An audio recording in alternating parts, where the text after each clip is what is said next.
Hey guys, and welcome to this week's video. I hope you are all doing well. For people who are in England, like me right now, I am sure you understand how terrible this past week has been in England. We are having a scorching heat wave right now.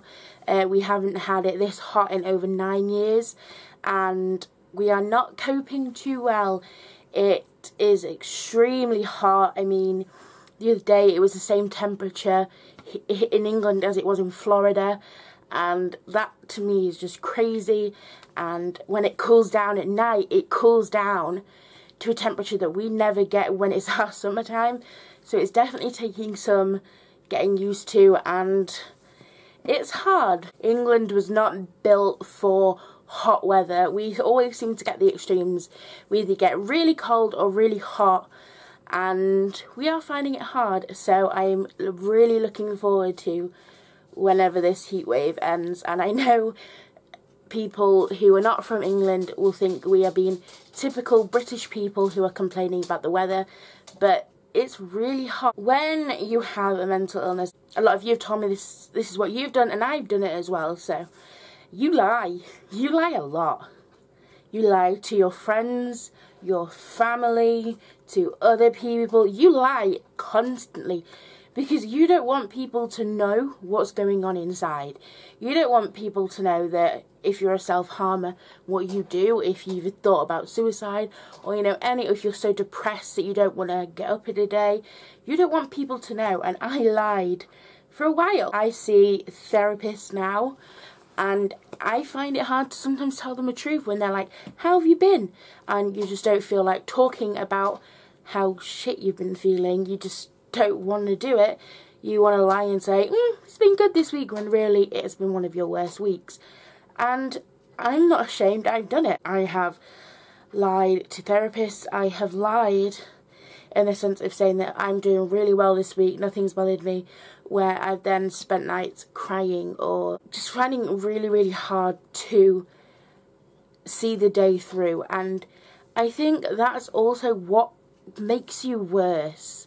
When you constantly lie and don't admit that you have a problem, it makes the problem worse. I'm pretty sure it's the same for anybody that has a problem, and they always say the first step to recovery is admitting that you have a problem. And I always thought that I had admitted it. I've told you guys, I've told therapists, I've told friends, I've told family, I tell strangers on the internet. How much more can I admit it to? But I haven't really admitted it to myself. And I know that sounds absolutely ridiculous, because if you're telling people, then you're admitting it to yourself. But you're not. I lie to myself. I trick myself when I get told that this happens because of this, and this, and all this other things, and I'm feeling this because of depression, I'm feeling this. I don't believe it. I hide it. I do not agree. I lie to myself and say, yeah, whatever. I don't have depression. Some days, most days I will say, no, I don't have depression. I'm just finding it really hard to want to live today. But that is not depression. That is not my suicidal feelings coming back.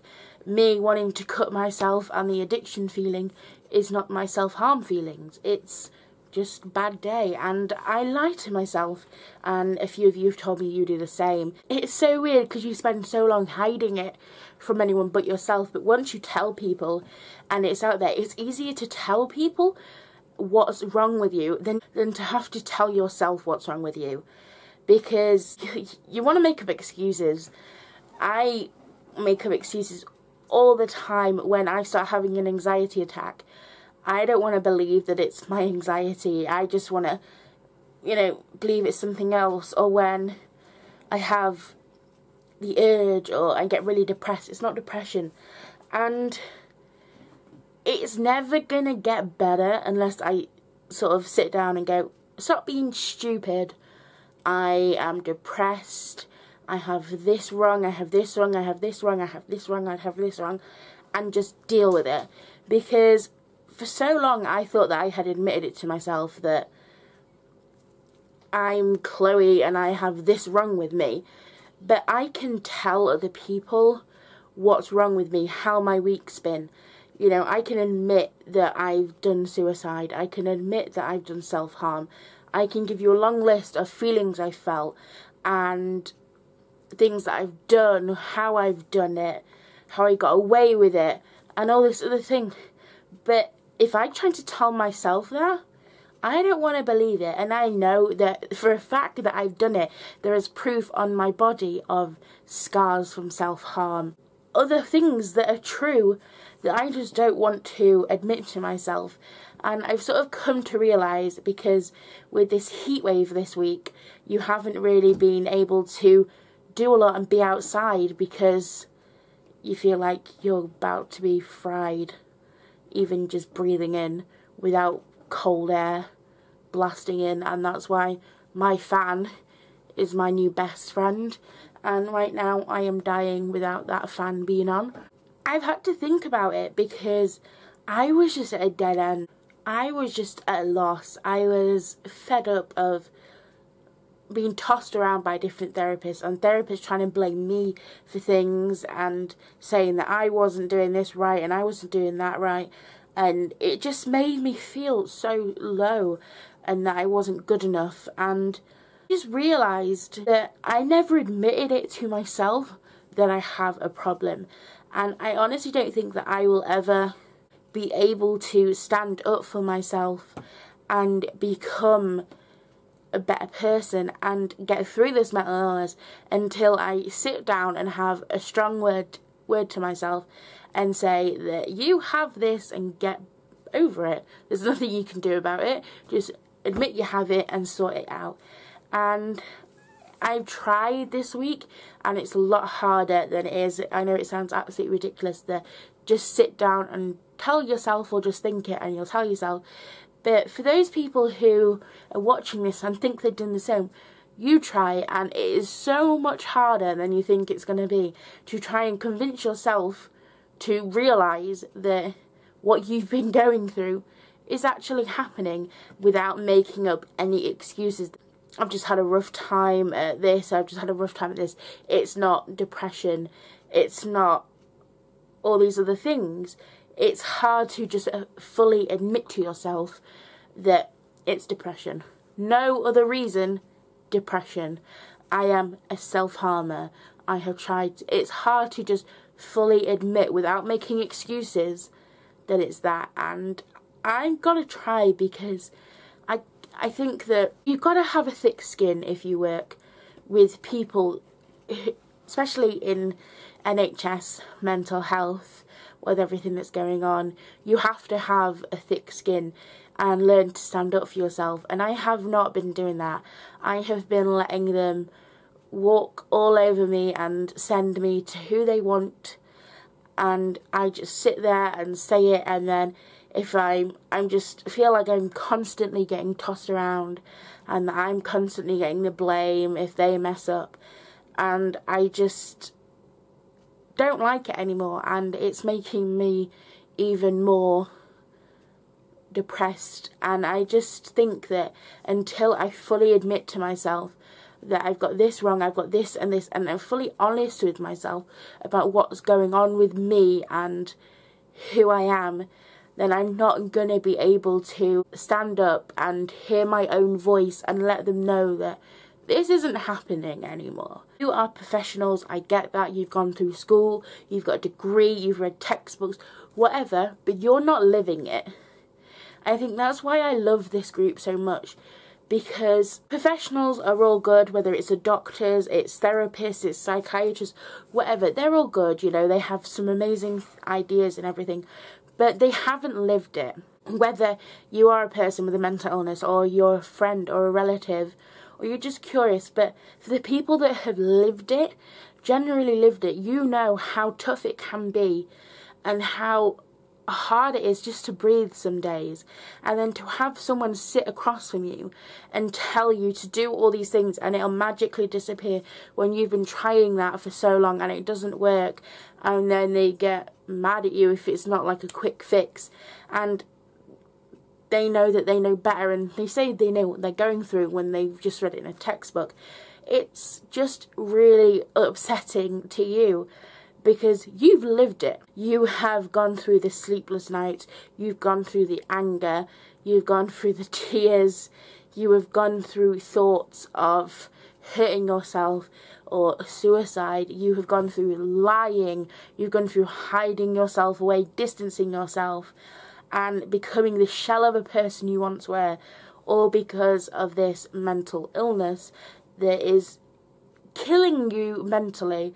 And to have other people disregard your feelings and tell you that if you do this, it is done with, and it generally does hurt, because yeah, they can read it and they can read stuff on the internet. Like, people around you can read stuff on the internet or whatever, but until you know someone who's gone through it, or you have gone through it yourself, you will never know the pain and the courage it takes to take a breath every day, because it is hard. Some days I feel like I am being crushed alive, and I don't want to take that breath that's going to save me. I don't want to do that. I want to happily lay down and just give up. I have tried my hardest. What is the point? But then you remember, and you take that little bit of courage that's inside you and you put it to good use, and you take that breath and you keep breathing and you keep fighting. But what happens is, that isn't the one fight you have to fight. There is fight after fight after fight, and it's a never-ending battle. When you think you're on like even ground and you've fought really hard and you feel like you're on a good way and you know what you're doing, something big will come along and it will just knock you down, and it will knock you back to the start. And once that's happened to you, even once or twice or even 10 times, each time that happens to you, it gets harder to want to stand back up.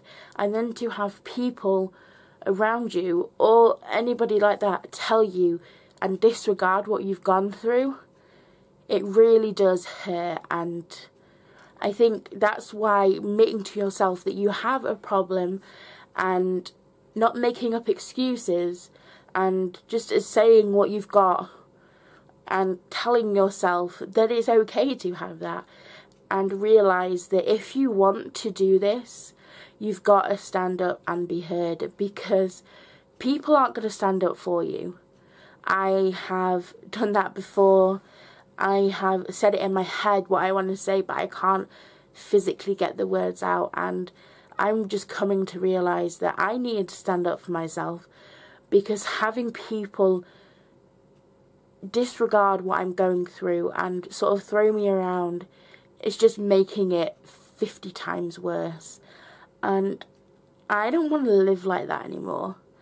And that's why I love this group so much, because I think a lot of people think that I just do these videos and blogs and talk to you guys, but you guys talk to me. I talk to new people every day, or I talk to people who I've spoken to from the beginning, or people who I had spoke to and they've gone and got help, or they've done something and then they come back and tell me. But you guys help me if I post something on the group that I'm sad about, or some people will just message me to ask how I am, and I will blurt out all my problems to you guys, and it really does help. And that's why I love this group so much, because it's just a big community of people who of using that courage inside them to keep breathing and to keep fighting every single day against all these tests that they're having to face, against all these people that disregard what they're feeling and who they are, and they are sticking around to make a difference and to fight. And I am just honoured and proud to be a part of that community that this group has given us. I know this week's video has been quite deep and emotional, but that's what these videos were intended to, was to share my story and to give tips and all that, and to generally just raise awareness out there. And some weeks are going to be me rambling about deep, important, emotional things that are going on, and that's what this week happened to be. So I want to thank you guys for all that you do for each other and for me, and thank yourselves for fighting every day and that you are still living. Now I am about to go back and turn on my best friend the fan and try to get some coolness on me, because it is absolutely sweltering in England right now. So I will see you guys very, very soon. A few people have asked if they could get in contact with me, or if there's anything other that I do during the week between the videos where they could find me, and I've put all the links for my personal and then the Sprinkle of Courage links are all in the description box below, so come and check them out, and I will see you guys next week. Bye!